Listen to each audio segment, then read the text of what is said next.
Good morning, guys.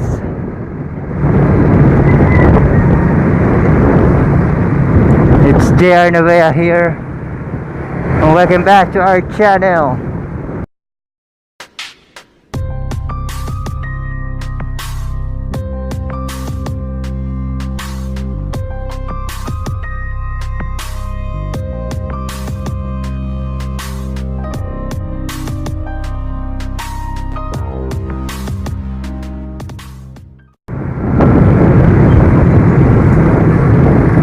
Yes,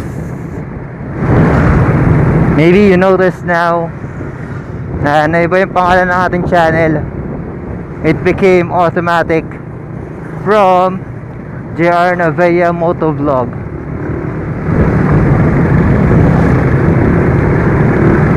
We changed it because yung old name natin na JR Navea Motovlog ay hindi ko ma-search using the search engine. Hindi ka ma-search gamit ang search engine ni YouTube. So siyempre sa mga magiging subscriber ko, mahihirapan hanapin yung pangalan natin kapag tinype yung JR Navea Motovlog.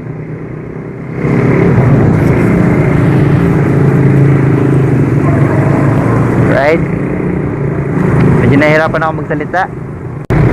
It became automatic.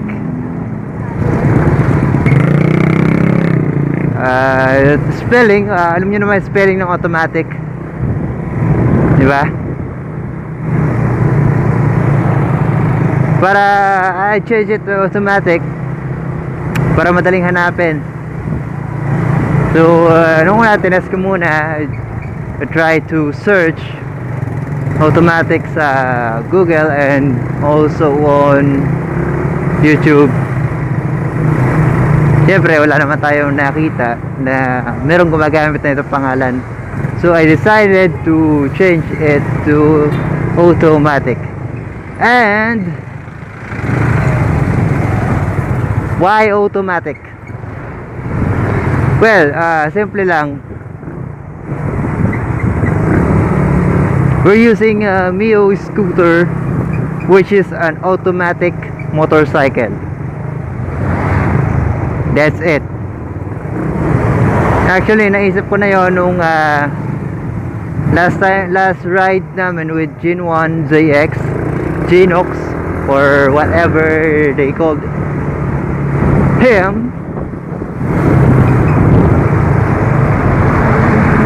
From the last ride, syempre stop over muna kami dito sa isang mini store, at napag-usapan namin yung tungkol sa mga motorcycle natin. And then he asked me ano yung previous motorcycle na ginamit ko. Then I said napaisip ako kasi from the start ginagamit ko na yung ito Mio Sporty, and now Mio 1.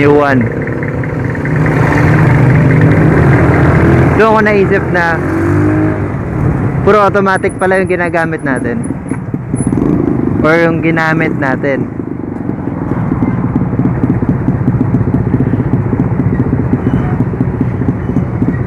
Ganun lang naman kasimple kung bakit nabago yung pangalan. Well, at least we have an history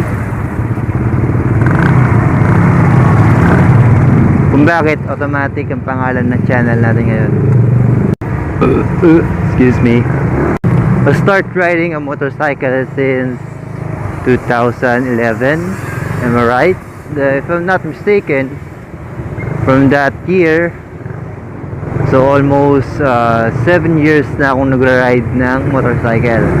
And hindi ko naman maalala kung may nagamit na tayong motorcycle na may clutch or cambio.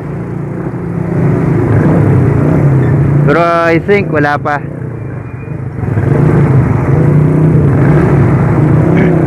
on upgrading,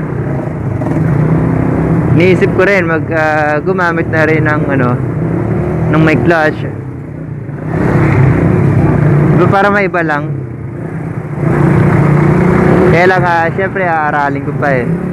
Baka mahirapan pa tayo. Ayaw ko pahirapan yung sarili ko, di ba?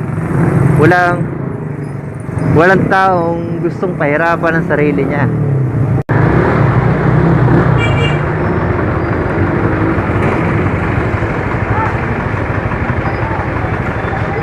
And today we are talking about the 5 motorcycle riders. Paano ba? Ano ba title? Oh shit.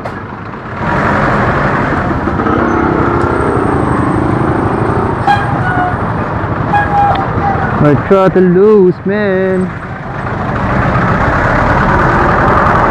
Putol.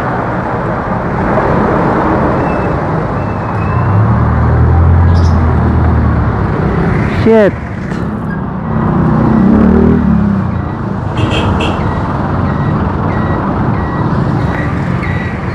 I need a help right now. Wala tayong pantawag. Nako! Malas-malasan.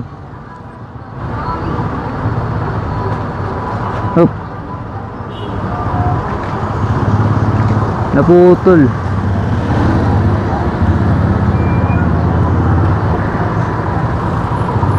Throttle cable, I think.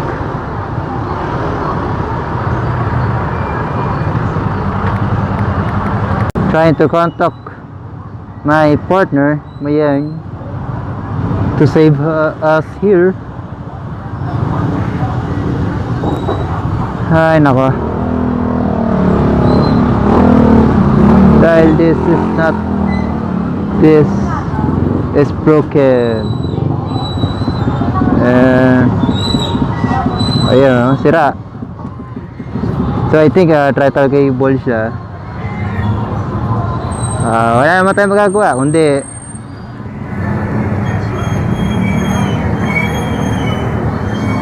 magtulak. Oh damn it.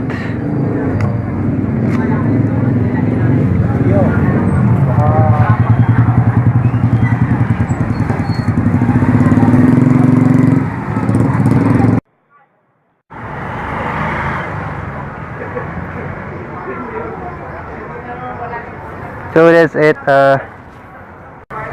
Yung usapan namin magdadala daw siya ng extra motor.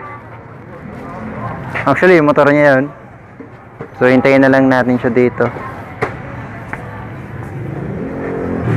Ay nako, kumalas-malasan niya naman Nasira Nasira.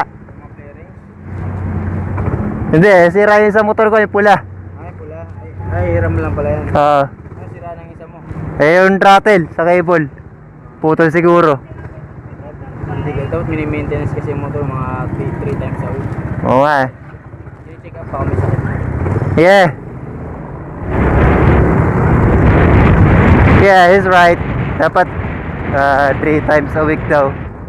Chine-check mo rin yung motor mo.